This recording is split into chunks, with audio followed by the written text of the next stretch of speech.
Picture this. A woman standing alone in a field of ash and blood, surrounded by the bodies of wolves twice her size, their eyes still wide with shock.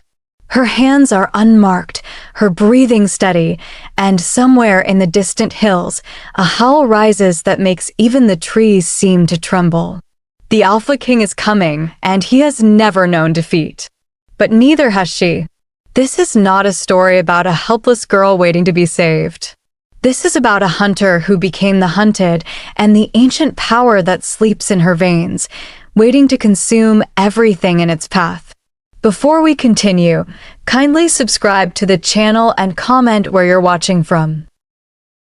The mountain village of Stonebrook had 3 rules every child learned before they could walk. Never enter the forest after sunset. Never speak the name of the Wolf King aloud.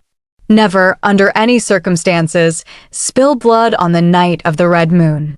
Brenna had broken all 3 before her 16th winter, and she had paid for each transgression in scars that mapped her skin like a history of violence. The moon hung fat and crimson in the autumn sky as Brenna stood at the forest's edge with her father's hunting blade strapped to her thigh. 3 nights ago, her younger brother Finn had vanished during the harvest festival. The village elders claimed he'd wandered off drunk, but Brenna had found his boot near the northern forest edge, torn and bloodied, alongside wolf prints larger than her splayed hand. The elders refused to investigate, speaking in hushed voices about the treaty with the wolf clans, about sacrifices that had to be made for the greater good. Brenna had listened to their cowardice for exactly 1 day before she began sharpening her blade. Moving through the ancient trees, she felt something shift in the air, the same sensation she'd felt as a child when her mother would whisper about the old blood in their family line. Blood that remembered things the world had forgotten. Blood that called to the wild places, and sometimes the wild places called back. Low growls multiplied in the darkness, coming from every direction. Wolves emerged, at least 20 of them, eyes reflecting moonlight like amber flame. The first was enormous, standing nearly as tall as her waist, coat the color of smoke and shadow. "I am looking for my brother," she said, voice carrying clear and strong. "Finn of Stonebrook. You took him 3 nights ago. I want him back." Then the circle parted, and he walked through. She knew immediately who he was. The Alpha King. Rodek. He moved like liquid shadow, larger than any of his pack, for so black it seemed to swallow moonlight. Intelligence burned in his gaze, ancient and cold and utterly merciless. "You have courage, little human," a voice said directly in her mind, deep and resonant. She'd heard stories of this. The strongest wolves could speak mind to mind with those they chose. "I have necessity," Brenna replied aloud. "You have my brother. I want him returned unharmed. Your brother violated our territory. He killed 2 of my young hunters while they slept. For this, he has paid the price our laws demand." The words hit her like stones. "You're lying. I am the Alpha King. I do not require lies. Your brother came armed with silver blades and poison. He slaughtered my wolves while they rested, then fled when the others awoke. We tracked him. We brought him to justice." Rage flooded through Brenna, hot and blinding. "Then you murdered him. For a crime I know he did not commit." That was when something inside Brenna broke. She didn't think. She simply moved, driving her knife toward the great wolf's throat. She was fast, faster than any normal human had right to be, but the Alpha King was faster. Suddenly she was on her back with his massive paw on her chest and his fangs an inch from her face. "Foolish. I could kill you for this." Brenna stared into those burning amber eyes and felt something strange stir in her chest. Power moved under her skin, ancient and hungry, responding to the proximity of his strength. The Alpha King went very still. "What are you?" Before she could answer, the power inside her exploded outward.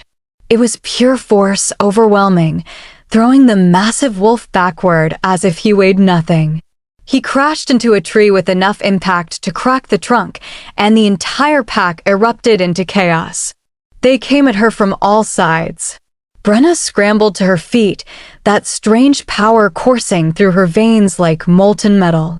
She didn't know what she was doing, but her body seemed to know what her mind did not. She moved among the wolves like a dancer, and everywhere her hands touched, they fell. Not all dead, but broken, bleeding, eyes rolling white with shock. When silence finally fell, Brenna stood in a circle of fallen wolves. 11 of them. Her hands were clean, unmarked, but she could feel their blood on her soul like a stain that would never wash away. The Alpha King rose slowly, bleeding from a gash along his shoulder. He stared at her with an expression between rage and wonder and hunger. "You will come with me," he said, mental voice absolutely calm. "You will answer for what you have done. You will stand trial before the Council of Alphas, and they will decide your fate." Brenna looked down at the fallen wolves, at the price of her grief and power, and nodded. "I will come. But know this, Alpha King. I did not want this. If my brother is truly dead, if you killed him for a crime I know he did not commit, then I will have justice too. One way or another." The great black wolf regarded her for a long moment. "We shall see, little Stormcrow. We shall see what justice looks like when the ancient blood rises again after so many silent years." They walked through the night and into gray dawn, following paths no human eyes had seen in generations. The surviving pack members flanked her like jailers, their hatred palpable. Brenna used the silence to think about the power that had erupted from her. Her mother had told her stories in those last feverish days about their family line, about women who could speak to wind and men who could call fire. Brenna had thought them delirium. But what if the old blood her mother spoke of was real? The forest changed as they climbed higher.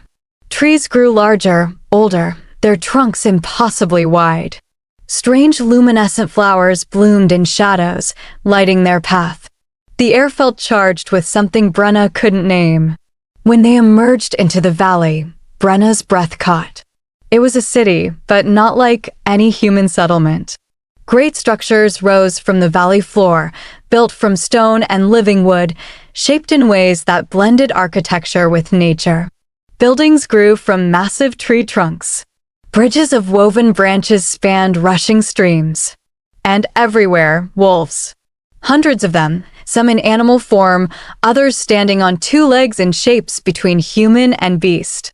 Shifters. Beings who could walk in both forms. She'd thought them myths. The Alpha King shifted as they entered the city. His form rippled, bones restructuring, until a man stood where the wolf had been. Tall and powerfully built, with hair black as his wolf coat and those same burning amber eyes. Scars marked his chest and arms, speaking of countless battles. "Bring her to the holding chamber," he commanded. "Postguards. She is not to be harmed, but she is not to leave. The council will convene at nightfall." The holding chamber was carved from living rock, with a high ceiling and a window overlooking the city. No chains, no bars, but when the door closed, Brenna heard a lock turn. Hours passed. As light began to fade, the door opened. A young female shifter entered with food and clean clothing, silver-haired with eyes like storm clouds. "The Alpha King has commanded you be fed and bathed before the council. I am Sable." As Sable helped her, the girl spoke quietly. "You killed 11 of our pack. Some were my friends. Why should I show you kindness?" "Because I didn't want to kill them," Brenna said. "Because I came only to find my brother, and your king tells me he's dead. Because I'm as much a victim of circumstance as those who fell to my power." Sable's hands stilled. "Your brother came to murder us. He used silver and poison. That is our law. My brother was gentle. He couldn't kill a rabbit without weeping. Whatever your king believes, I know my brother. He would never do what you accuse. Then someone has lied. Someone has deceived either you or the Alpha King. And if it's the king who's been deceived, there's a traitor in our midst." Before Brenna could respond, a deep bell tolled. Once, twice, 3 times. The council convenes.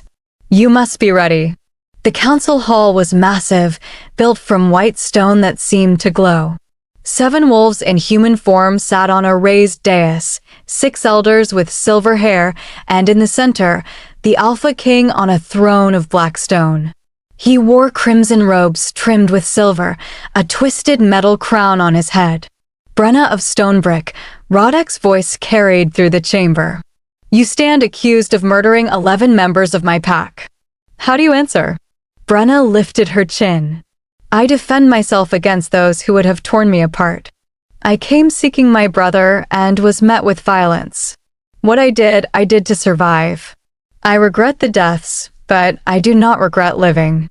An elder woman leaned forward. You claim self-defense, yet you struck first at the Alpha King himself. The Alpha King told me my brother had been executed for crimes I know he didn't commit. In my grief and rage, I attacked him. It was foolish. It was wrong. But it wasn't murder, because he lives still, and I'm here to face justice rather than fleeing. Rodek raised his hand for silence. You speak of your brother's innocence. Yet the evidence was clear. His weapons were found. His scent was on the bodies. 3 witnesses tracked him. What evidence do you have to counter these facts? This was the moment. Brenna took a deep breath. I have no physical evidence.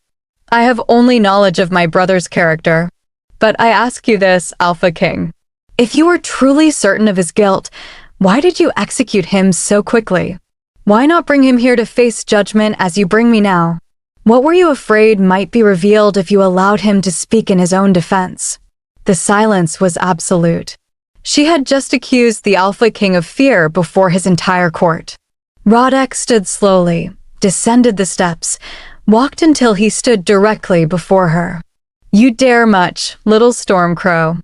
You have courage. Whether you have wisdom remains to be seen. Then, louder, she raises a fair question. Why was the human executed before trial? Elder Cormac, you brought me the evidence. You urged swift justice. Explain your reasoning. An older male shifter rose, expression troubled. The evidence was overwhelming, Alpha King. I saw no need for delay. I sought to spare you the pain of passing judgment. Mercy? Brenna's voice was sharp. Convenient, perhaps. Efficient, certainly. But mercy. She turned to the full council. I'm not learned in your laws.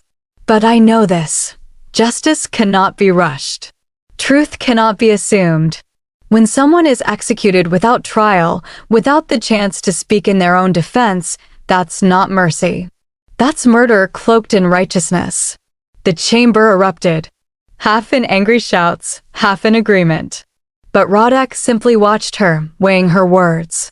Finally, he raised his hand.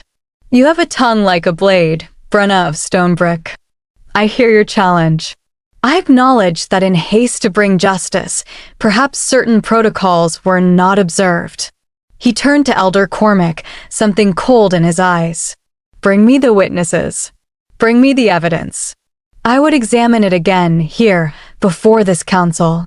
And I would know why you counseled execution rather than trial, when our laws clearly state all accused have the right to face their accusers. Elder Cormac's face went pale. Alpha King, I meant no disrespect. What you thought matters less than what you did. If that advice was flawed, if it led me to unjust action, we both bear that weight. Fetch the evidence. Now. As Cormac hurried from the chamber, Brenna felt something shift.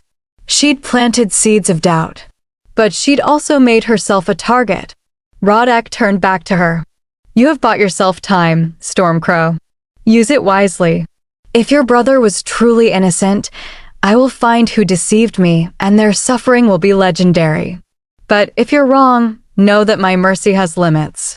I seek only truth, Alpha King. Whatever it costs, whoever it condemns. Can you say the same? For a long moment they stood locked in silent battle. Then, impossibly, his lips quirked. Yes, little Stormcrow. I can say the same. and that is why you terrify me almost as much as you fascinate me. What am I to do with you? Give me justice. That's all I've ever asked for. Then justice you shall have. But remember, justice is a blade that cuts both ways.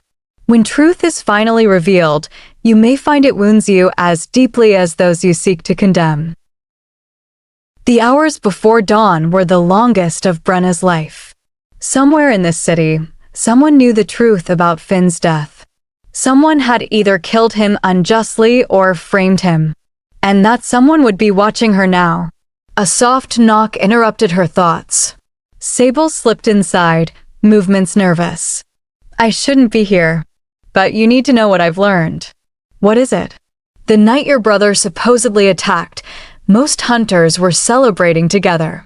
But 3 younger hunters had separated earlier, saying they wanted to scout Eastern Territory. Those were the 3 killed. Brenna's mind raced. So they weren't sleeping in the main camp as Cormac claimed. They were alone, away from witnesses. Exactly. And the weapons found, the silver blades and poison said to belong to your brother, no one actually saw him carrying them. They were simply found near the bodies. What if they were planted? But the scent. Multiple witnesses tracked Finn's scent from the scene. Sable's expression darkened. There are ways to preserve scent, to lay false trails. Old magic, forbidden by our laws, but that doesn't mean no one knows how. If someone had access to your brother before he died, collected his scent somehow, they could have framed him. The implications were staggering. You're saying someone deliberately murdered 3 of their own, framed my brother, and convinced the Alpha King to execute an innocent man. Why? That's what frightens me. But Elder Cormac was very quick to push for execution, very insistent on no trial. Watch carefully at the trial. The truth will reveal itself. Before Brenna could respond, footsteps sounded. Sable's eyes went wide. I must go. But know this, you have allies here, even if we can't speak openly. Dawn came too quickly. The council hall was already full. The 7 elders sat on their dais, looking grave. And in the center, laid out on a long table, was the evidence that had condemned her brother. Silver blades, edges stained with old blood, vials of poison, scraps of bloodied fabric, and a map showing wolf territories with specific locations marked in red. Elder Cormac stood beside the table. These items were found at the scene of the murders. The blades are silver, which burns our kind. The poison is nightshade extract, lethal to shifters. The map shows planned attack routes, clearly indicating premeditated assault. Rodek leaned forward. And you're certain these belong to Finn of Stonebrook? His scent was on them. The witnesses confirmed it. Then let us hear from these witnesses. 3 young shifters emerged. When they glanced at Cormac, Brenna saw something that made her blood run cold. Fear. These witnesses were afraid of the elder. Tell me what you witnessed, Rodek commanded. The first, a red-haired young woman, spoke hesitantly. We found the bodies at dawn, Alpha King. The weapons were nearby, and the scent trail led east. You tracked this scent? Elder Cormac tracked it, my lord. We followed him. He has more experience. Interesting. The witnesses hadn't tracked Finn themselves. They'd simply followed Cormac. And the weapons? You saw them at the scene. The 3 exchanged glances. We found them nearby, my lord. Within 100 paces. Elder Cormac said they'd been dropped during escape. But you didn't see them dropped. Didn't witness the attack itself. No, my lord. We found the aftermath. May I examine the evidence? Brenna asked. Silence fell. Cormac sputtered in protest, but Rodek cut him off. I can allow whatever I choose. She's made claims about her brother's innocence. Let's see if she can support them. He gestured to Brenna. Approach, but know that any attempt to use your power will be met with immediate force. Brenna moved to the table, studying each piece. The blades were expensive, well made. Not what a village boy would own. The poison vials were marked with symbols she recognized from her mother's old journals, protection sigils, but drawn wrong, inverted, corrupted. Then she saw it. The detail that changed everything. "These blades," she said, picking one up carefully. "They're right-handed weapons, shaped for a right-handed grip." She turned to the council. "My brother Finn was left-handed. He couldn't have used these effectively even if he wanted to." Murmurs ran through the crowd. Cormac's face went pale. "That proves nothing. Perhaps he carried them for someone else. Then where are his own weapons? If he came to murder your hunters, he'd have brought his own blade, the one he trained with, suited to his grip. Where is it?" Deafening silence. Rodek rose from his throne, eyes locked on Cormac. "That is an excellent question. Where is the weapon we'd expect the human to carry? Why were only these unusual blades found?" I don't know, my lord. Perhaps he lost it, or perhaps these were never his weapons at all," Brenna interrupted. "Perhaps they were placed to frame him. And perhaps the one who placed them is standing in this chamber, desperately trying to maintain a crumbling lie." Cormac's expression shifted from fear to fury. "You dare accuse me? I've served this pack for 50 years. And you, a human who murdered half our pack, you dare question my honor. I question anyone who'd push for execution without trial. Anyone who'd let an innocent man die to cover their own crimes. And I question why you're so afraid of what we might discover." In his rage, Cormac lunged toward Brenna, form beginning to shift. But Rodek moved first, hand locked around Cormac's throat. "You dare attack in my council chamber? You dare threaten a prisoner under my protection." His voice made the stones tremble. "Whatever your crimes, you've just confirmed every suspicion she raised." Cormac struggled, gasping. "She's the real threat. That power she carries is ancient, forbidden. She'll destroy us all." Rodek's expression went still. "What do you know of her power, Cormac? How do you know anything about it unless you've been watching her family for years? Unless you've been waiting for this moment." The elder's eyes widened. He'd said too much. "You knew about my bloodline," Brenna said softly. "You knew about the old power. You were afraid of it. So you came to my village. You took my brother. You murdered your own hunters and framed him, knowing I'd come seeking revenge. You wanted to provoke me, wanted me to unleash the power so you could justify destroying me before I became a real threat." "She's lying," Cormac screamed. But Rodek was seeing him clearly for the first time. "Search his quarters. Search every corner. If there's evidence of this conspiracy, I want it found. Now." Guards rushed from the chamber. Cormac sagged. "You don't understand. The old powers nearly destroyed us once. Centuries ago, humans with gifts like hers waged war on our kind. Entire packs were wiped out. I was trying to protect us. By murdering innocent people?" Rodek's voice was cold as winter stone. "By deceiving your alpha? You've dishonored everything you claimed to serve." The guards returned within the hour carrying boxes from Cormac's quarters. Inside were journals detailing years of research into human bloodlines with ancient powers. Maps of villages including Stonebrook with names marked and tracked. Vials of scent preservatives. And most damning, a bloodied fabric bearing Finn's scent, collected when her brother had come to trade at border markets months before his death. The evidence was overwhelming. Cormac had orchestrated everything, driven by fear and misguided belief that he was protecting his people from a threat existing only in his paranoid mind. As dawn broke, Brenna stood before the Alpha King, no longer a prisoner. "You were right to question," Rodek said quietly. "Your brother was innocent. He was murdered by one of my own, and I executed him without giving him the chance to defend himself. That stain is on my soul, and no justice I deliver to Cormac will wash it clean. What will you do with him? He'll face our laws. For murder, for treason, for betraying his Alpha's trust. The punishment for such crimes is death, carried out by the Alpha's own hand." Brenna felt no satisfaction. Her brother was still dead. And what of me? I did kill 11 of your pack, even if it was self-defense. Rodek regarded her for a long moment.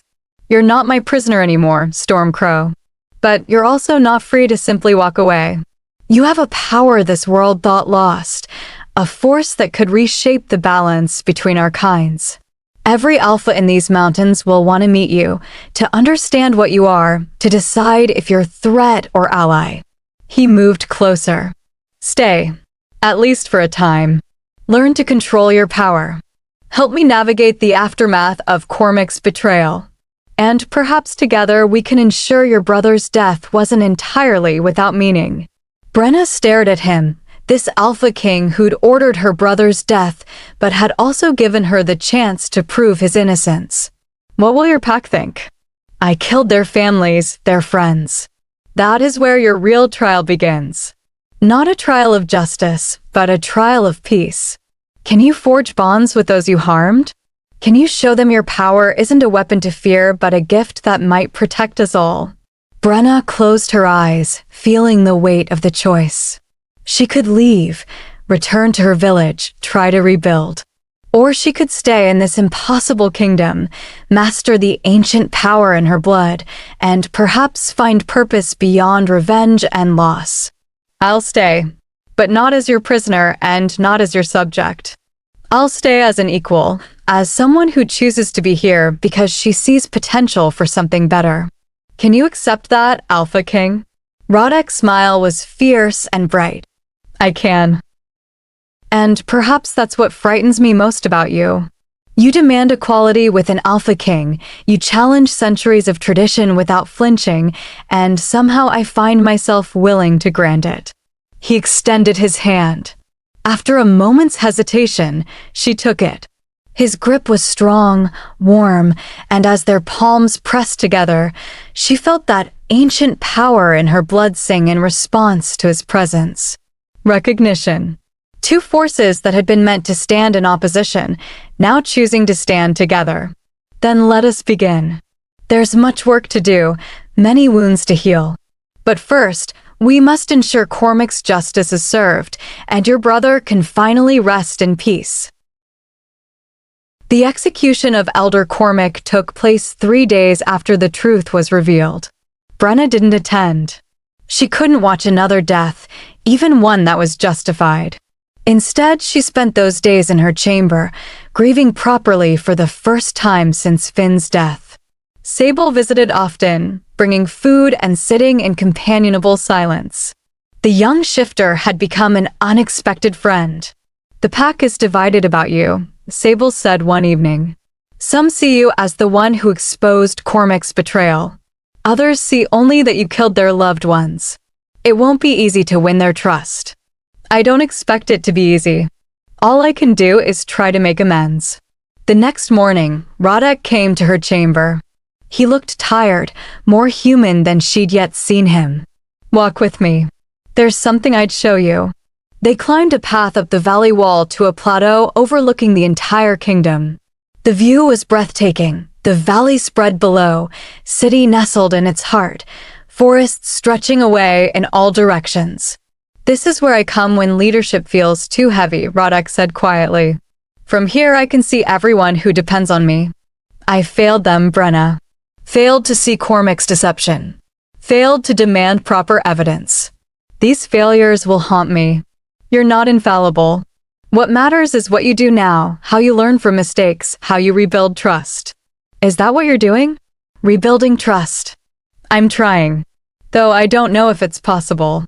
How do you make amends for taking someone's family? There's a tradition among our kind. When one pack member accidentally kills another, the one responsible can choose the path of amends. They go to each affected family, offer service, bear witness to grief they caused. Through time and genuine effort, they earn forgiveness. Not from everyone, perhaps, but from enough that peace can be restored. You're offering me this path? I'm offering you a chance to heal. For them and for yourself. I think you carry the weight of those deaths as heavily as any family you harmed. I'll do it. Whatever it takes. It'll be hard. Some will reject you. Some will say cruel things. Can you bear that? I can bear anything if it means making things right. They descended together. The first house was small but well kept, with flowers in window boxes and a carved wooden wolf above the door. An older female shifter answered, face lined with grief, eyes red from crying. When she saw Brenna, her expression hardened. Alpha King, I didn't expect you. Marin, I bring someone who wishes to speak with you. About your son. Marin's eyes flicked to Brenna, hatred palpable. Get her away from my home. I don't want to see my child's murderer. Brenna forced herself to meet that hate. I know I have no right to ask for your time, but I'm here to offer the path of amends, to serve you in whatever way you need, to try to make even the smallest restitution. You think labor can replace my child? He was 23. He had his whole life ahead. He was going to be bonded this winter, start a family. And you took all of that in moments with your cursed power. Each word landed like a blow. You're right. Nothing I do can replace him. But I can honor his memory by serving those he loved. I can listen to stories about him, learn who he was. Please, let me try. Marin stared for a long moment. Then, slowly, she stepped aside. You want to know about my son? Fine. Come inside. And I'll tell you exactly what you destroyed. Every dream, every hope, every moment of joy he brought. And you'll listen without defending yourself. Do you agree? I agree. They spent 3 hours in Marin's home. Brenna listened as she spoke about her son, childhood mishaps, adolescent dreams, the woman he loved, the life he'd planned. She looked at his drawings, at possessions he'd treasured, at the empty space where he should have been. And through it all, she didn't cry, didn't defend herself, did nothing but bear witness to the grief she'd caused. When it was finally over, Marin looked at her with an expression no longer quite so filled with hatred. You listened. You didn't try to minimize what you did or explain it away. That's more than I expected from a human. I'm more sorry than I have words to express. Marin nodded slowly. I can't forgive you. Not yet, perhaps not ever. But I see your remorse is genuine. So I'll accept your service. My garden needs tending. Come tomorrow at dawn. Work until midday. Do this for 1 full moon cycle, and we'll speak again. Over the following weeks, Brenna walked the path of amends with determination bordering on obsession. She went to every family who'd lost someone. Some, like Marin, allowed her to serve, tending gardens, repairing roofs, listening to stories, sitting in silence when families needed to rage. Others refused to see her, sending word that her presence was an insult. Brenna accepted all of it with equal grace. She worked until her hands bled. And slowly, painfully, something shifted in the Valley City. Pack members started seeing her not as the monster who'd killed their loved ones, but as a person trying desperately to make amends. They saw her exhaustion, her dedication, her genuine remorse. It didn't erase the deaths, nothing could, but it created space for something other than pure hatred. People are talking about you differently, Sable told her one evening. They still grieve, but they're starting to say maybe you're not the enemy Cormac tried to make you. That maybe there's hope for peace. Brenna felt tears prick her eyes. I hope that's true. I hope Finn's death and those wolves' deaths can lead to something better than more violence. The Alpha King thinks so too. He watches you, you know. More than he probably should. More than is entirely appropriate. Brenna felt heat rise to her cheeks. I've noticed his attention. In all the years I've known Rodek, I've never seen him look at anyone the way he looks at you. It's as if you're a puzzle he can't solve, a question that keeps him awake. And I think that frightens him as much as your power ever did. 2 moons had passed since Brenna began walking the path of amends. The worst hostility had faded, replaced by wary acceptance. She was working in Marin's garden when Sable came running, face flushed. You need to come. The Alpha King has called for you. There are visitors, the other Alphas. Word of what happened has spread. They're coming to see you, to judge whether you're threat or opportunity. Anxiety knotted Brenna's stomach. How many? 5 have arrived, more expected by nightfall. This is unprecedented. The great hall was filled with wolves unlike any Brenna had seen. Powerful strangers, their presence filling the space with thick tension. When Brenna entered, every eye turned to her. Rodek stood at the center. Brenna of Stonebrook, come forward. Meet your fellow rulers of these mountains. Fellow rulers. The words shocked her. He was presenting her not as prisoner or guest, but as something close to equal. This is Alpha Morena of the Northern Peaks. Rodek gestured to a tall female shifter with snow-white hair.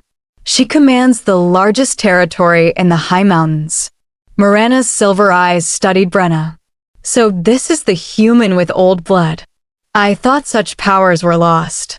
Tell me, girl, do you even understand what you carry? I'm learning. Each day I understand a little more. Diplomatic. At least you're aware of your limitations. A massive male with russet fur stepped forward.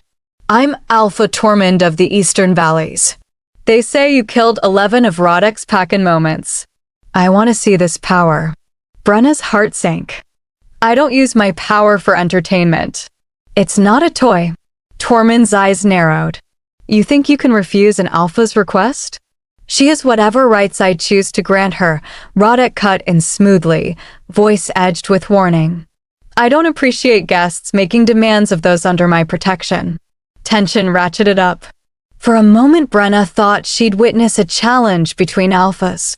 But Tormund stepped back. A fourth alpha approached, smaller but moving with deadly grace. Dark hair, sharp features, eyes holding depths of knowledge. I'm Vesa of the Western Forests. I've studied the old texts. What Brenna carries isn't just power, it's legacy. The ancient humans who bore such gifts were called wardens. They stood between worlds, kept balance, prevented either side from destroying the other. Brenna's breath caught. Wardens? I've never heard that term. Because your people forgot. As we forgot. Both our kinds turned from old alliances, chose isolation, nearly destroyed ourselves. But blood remembers what mind has forgotten. Your awakening is no accident. It's a response to imbalance, to growing tension between our kinds. You're meant to stand at the crossroads between human and shifter. The words resonated in Brenna's chest, feeling both foreign and deeply true. A fifth alpha stepped forward, younger than the others. I'm Kragan of the Southern Wastes. My territory borders human lands where tensions are already high. If word spreads that a human with ancient power is living among us, allied with an alpha king, it'll cause panic on both sides. How do we manage this without triggering war? Brenna looked to Rodek, but he gestured for her to speak. This was her moment. I can't control what others fear. I can only control my own actions. I've spent the last 2 moons walking the path of amends, making restitution, learning about your culture. I have no interest in being a weapon or threat. I simply want to understand this power and perhaps use it to prevent the kind of senseless deaths that brought me here. Noble words, Kragan observed. But how do we know you won't change your mind? You don't know. Just as I don't know you won't turn on me. Trust isn't built on guarantees. It's built on choices made day after day. I'm choosing to stay, to learn, to build bridges rather than walls. All I ask is that you give me the chance to prove my intentions through actions. Silence fell. Finally, Morena spoke. I propose a trial period. 6 moons, during which Brenna remains here, continuing her path of reconciliation and learning to master her power. At the end, we reconvene. If she's proven trustworthy, if she's demonstrated control, we acknowledge her as warden. If not, she let the implication hang. And if we discover she's being coerced? Tormund added. Then I'll personally see justice is done, Rodek said firmly. Brenna is under my protection, but she's not my prisoner or pawn.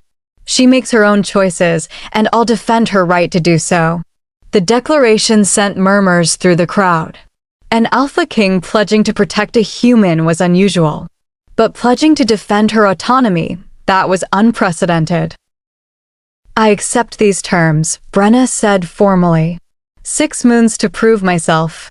And if I fail, I'll accept whatever judgment this council decrees. One by one, the alphas nodded agreement. Vesa approached. "I'd like to work with you. I have texts about wardens and their powers. It may help you understand what you carry, how to control it. I'd be grateful for any help." In the following weeks, Brenna traveled to Vesa's territory to study ancient texts. The books spoke of wardens who could heal, sense emotional currents, create protective barriers, not just unleash destruction. "Your instinct was to defend yourself," Vesa explained. "So your power manifested as force. But that's only one aspect.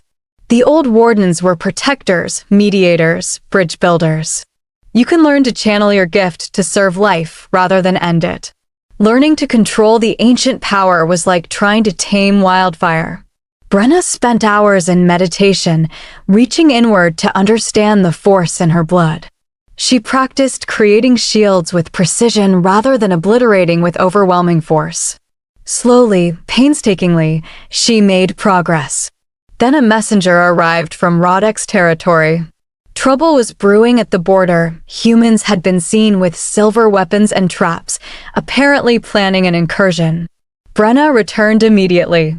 She found Rodek in the war room, surrounded by warriors, studying maps. "The humans are being led by a man named Garrett," Rodek explained. "From your village. He claims to be organizing a rescue mission to free you from captivity." Brenna's stomach dropped. "Garrett was my brother's friend. He must think I'm being held prisoner. He doesn't know the truth. Can you convince him to stand down?" "I don't know, but I have to try. I can't let more people die. If you go, you'll be putting yourself at tremendous risk. And if Garrett doesn't believe you, he may try to take you by force. Then I'll have to be very convincing. Because the alternative is war. I'm coming with you. Not to fight, but to bear witness. If Garrett needs to see you're treated with respect, that you have agency here, seeing you stand beside an Alpha King as an equal will support your words." They traveled to the border with a small escort. When they arrived, they set up camp in a clearing offering good visibility. "They'll come at dawn," Rodek said quietly that evening. "We'll meet them in the open. Give them no reason to think we're planning ambush." Brenna was too nervous to speak. "Brenna," Rodek's voice pulled her from spiraling thoughts. "Whatever happens tomorrow, know you've done more than anyone could ask.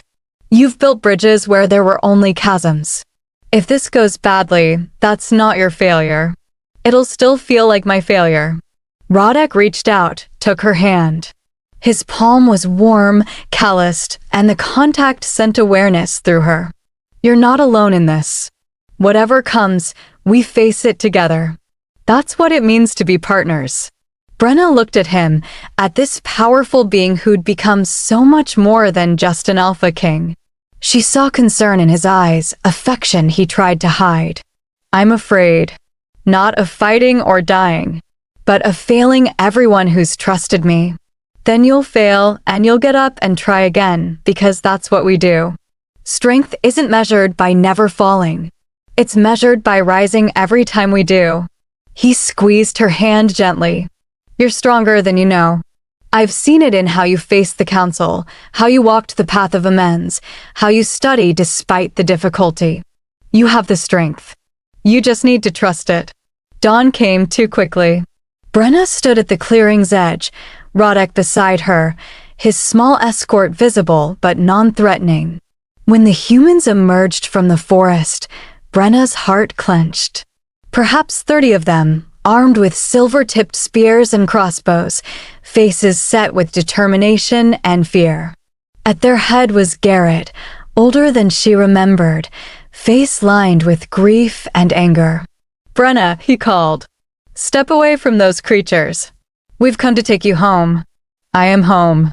Or at least, I'm where I choose to be." "Garrett, please, you must listen. Everything you think you know is wrong.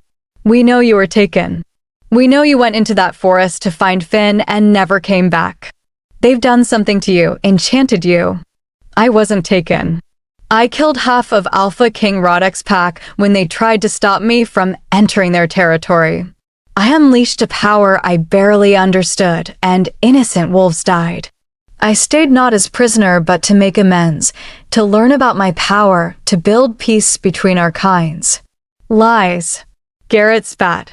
Everyone knows the wolves took Finn. Finn was framed. He was executed for crimes he didn't commit, murdered by a shifter who feared the old blood in my family. I've spent the last 3 moons walking the path of amends, making restitution, learning the truth. The wolves aren't our enemies, Garrett. Fear is. Misunderstanding is. The lies we tell ourselves, those are what kill. Show me this power you claim. Prove you're not just a captive who's been broken. This was the moment. Brenna reached inward, found that ancient force, and instead of unleashing destruction, she shaped it with all the control Vesa had taught her. Light bloomed from her hands, golden and warm, spreading to form a dome that encompassed both groups. Inside the dome, everyone could feel what she felt. Not thoughts, but emotions, truth, her grief for Finn, her remorse for the wolves, her desperate hope that this cycle of violence could break. They felt Rodek's honor, his own sorrow at ordering an innocent man's death, his growing affection for the woman who'd turned his world upside down. It was intimate, overwhelming, undeniable. When Brenna released the power, there were tears on many faces. Garrett stood frozen, spear lowering. What was that? That was truth. Truth that can't be faked or forced. Truth showing I'm here by choice, that the Alpha King has become my ally and perhaps something more, that there's hope for peace if we're brave enough. One of the other humans stepped forward. If what you showed us is real, if the wolves truly don't mean harm, then why do we live in fear? Why have there been so many deaths? Rodek answered, voice carrying clearly. Because both our kinds have allowed fear to govern us. Because we haven't spoken, haven't tried to understand each other. There have been crimes on both sides, tragedies born of misunderstanding and prejudice. But it doesn't have to continue. Brenna has shown us a different path. One where we acknowledge past hurts, but don't let them dictate future choices. Where we build alliances rather than walls. And you trust her? Garrett asked. You truly believe she hasn't been manipulated? I believe she's changed us. Changed me. Made us question assumptions we should have challenged long ago. And yes, I trust her. With my life, with my pack, with the future we're trying to build together. Slowly, one by one, the humans lowered their weapons. Not all completely, but enough to show Brenna's demonstration had planted seeds of doubt. Garrett was the last to lower his spear. I don't know if I can trust them. But I trust you. I've known you since you were a child, and I know you wouldn't lie about something this important. If you say there's hope for peace, if you say we've been wrong about the wolves, then perhaps we owe it to Finn's memory to at least try. That's all I ask. Try. Talk instead of fighting. Seek understanding. It won't be easy. It won't happen overnight. But it's possible if we choose. The tension drained from the clearing.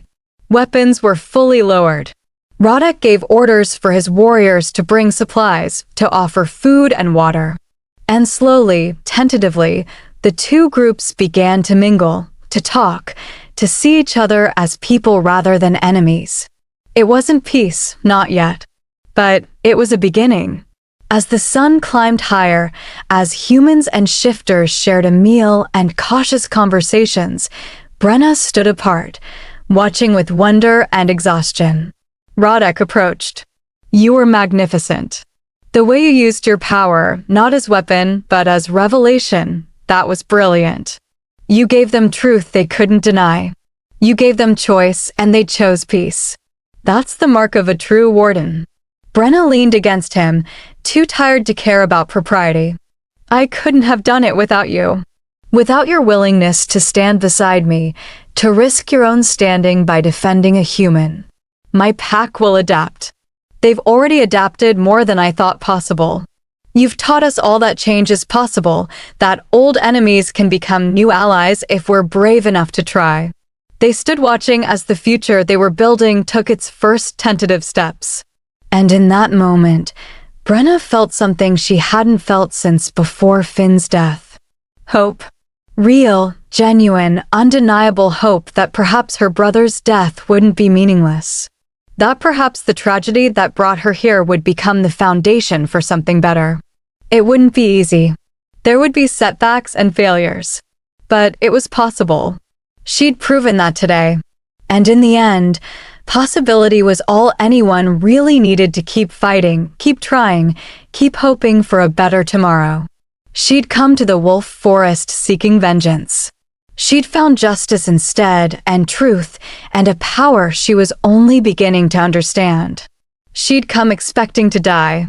She'd found instead a reason to live, a purpose beyond personal grief, a calling that demanded everything she had to give.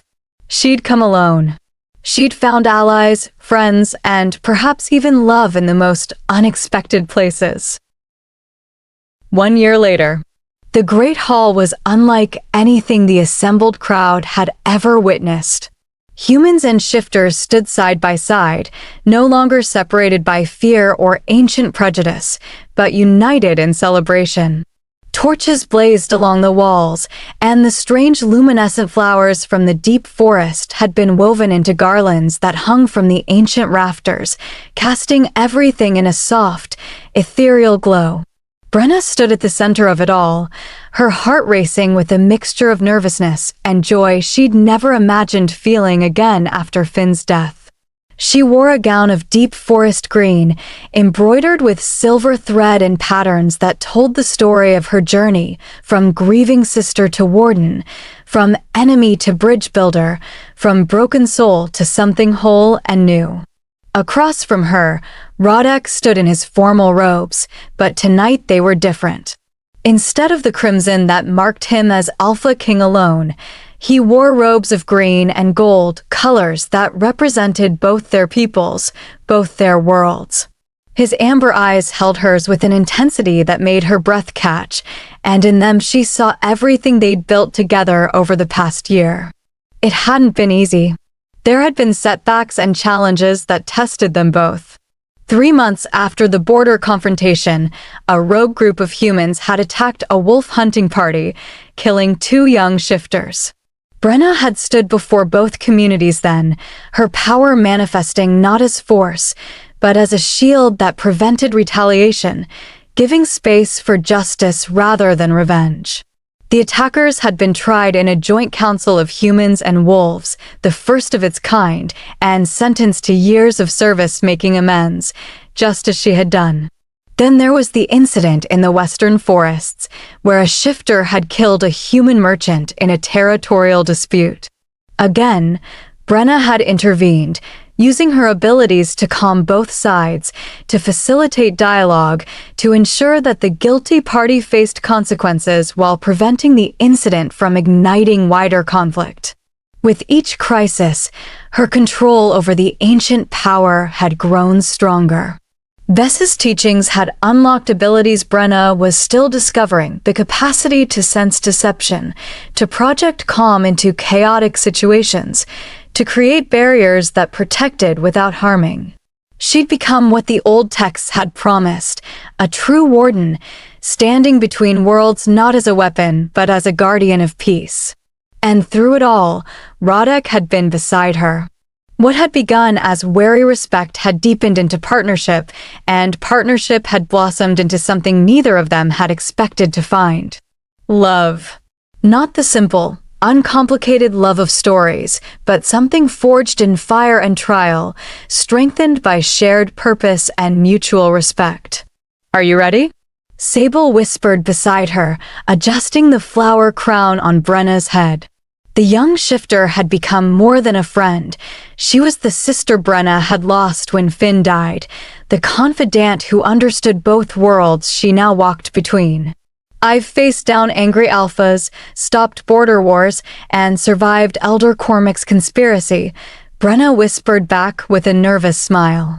"But this terrifies me." Sable laughed. That's how you know it's real. The ceremony was a blend of human and wolf traditions, something new being created even as they honored the old ways of both peoples. Elder Morena, who had become one of Brenna's strongest advocates among the alphas, stepped forward to officiate. Her silver hair gleamed in the torchlight as she raised her hands for silence. We gather here tonight to witness something unprecedented, Morena's voice rang out. A bonding between Alpha King and Warden, between shifter and human, between two souls who have chosen to build bridges where others saw only walls. This union represents more than personal affection. It is a promise to both our peoples that the future need not repeat the mistakes of the past. Brenna glanced out at the crowd and felt her eyes sting with tears. There was Marin, the first mother who had accepted her amends, now smiling through her own tears. Beside her stood Garrett and several others from Stonebrook, humans who had made the journey to wolf territory not as invaders, but as guests, as witnesses to this new chapter being written. Tormund was there too, the skeptical alpha who had demanded proof of her power. He'd become an unexpected ally, establishing trade routes between his territory and the nearest human settlements. Kragan had followed suit in the south, and slowly, carefully, the isolation between their peoples was crumbling. Rodek, Alpha King of the Northern Territories, Morena continued, "Do you take this woman as your mate, your partner, your equal in all things? Do you pledge to stand beside her in her role as warden, to support her mission of peace, and to honor the bond between your peoples that this union represents?" Rodek's voice was steady, resonant with conviction. "I do. Before all gathered here, I claim Brenna of Stonebrook as my mate. Not as possession, but as partner. Not as subject, but as equal. What she has built, I will protect. What she has begun, I will help complete. This is my oath, witnessed by both our peoples, bound by honor and love." Morena turned to Brenna. "Brenna of Stonebrook, Warden of the Old Blood, do you take this alpha as your mate, your partner, your equal in all things? Do you pledge to stand beside him in his role as leader, to guide him with wisdom, and to continue your work of building peace between your peoples?" Brenna's voice trembled slightly, but her words were clear. "I do. Before all gathered here, I choose Rodek as my mate. Not because I am compelled, but because I am certain. Not from fear, but from love. What he protects, I will honor. What he builds, I will strengthen. This is my oath, witnessed by both our peoples, bound by choice and heart." As Morena spoke the final words of binding, as the witnesses erupted in celebration, Rodek crossed the space between them. He took Brenna's hands in his, and she felt the familiar surge of recognition, two powers, two souls that had found their balance. "You've changed everything," he murmured, low enough that only she could hear. "My world, my pack, my very understanding of what's possible. And somehow you've made me believe that we might actually succeed in this impossible task we've set ourselves." "We will succeed," Brenna said with quiet confidence. "Because we're not alone. Look at them." They turned together to face the crowd, humans and wolves, young and old, former enemies now celebrating together. Children of both races played at the edges of the gathering, their laughter a sound of hope that rang clearer than any bell. In the corner, Brenna saw something that made her heart swell. A small shrine had been erected, bearing Finn's name alongside the names of the 11 wolves she'd killed that terrible night in the forest. Flowers and offerings surrounded it, not just from her or from the families she'd served, but from both communities. The dead had become a bridge of their own, their loss transformed into motivation for ensuring no others would have to die for fear and misunderstanding. "He'd be proud of you," Rodek said, following her gaze. "Your brother. He'd be proud of what you've built in his name." "He'd be shocked," Brenna corrected with a watery smile. Gentle Finn, who couldn't hurt a rabbit, would be amazed that his death led to this. "But yes, I think he'd be proud too." The celebration continued long into the night. There was music, human drums and flutes blending with the haunting howls of the wolf chorus in harmonies no one had imagined possible. There was dancing, with humans and shifters partnering in ways that would have been unthinkable a year ago. And there was food, a feast drawing from both cultures, shared freely and joyfully. As the moon rose high above the valley, Brenna and Rodek slipped away from the festivities to stand on their favorite overlook, the plateau where he had first offered her the path of amends. The city below blazed with light and life, and in the distance, they could see other lights, human villages that no longer kept their windows dark in fear of what prowled the forests. "What are you thinking?" Rodek asked, wrapping his arms around her from behind. "That 1 year ago, I was sharpening a blade to come kill you all," Brenna said honestly. "That I was drowning in grief and rage and had no idea that any of this was possible. That I've found more in this valley than I ever lost, as terrible as it sounds to admit. It's not terrible. It's human. And it's why you're so effective as a warden. You understand that healing doesn't mean forgetting, that moving forward doesn't require abandoning what came before. You carry your brother with you in everything you do. He's still here, still influencing the world through you." Brenna leaned back against Rodek's solid warmth. "Vesa says there are other bloodlines out there. Other humans with the old powers, sleeping and unawakened. She thinks my awakening might trigger others, that in time we might see more wardens emerge. Are you ready for that? To potentially train others, to expand this fragile piece we've built. I don't know, but I know I won't face it alone. We've built something remarkable here, Rodek. A template that others can follow. And if more wardens do awaken, they'll need guidance, protection, someone to show them there's a path between destruction and submission. Then we'll be here for them, just as we're here for each other."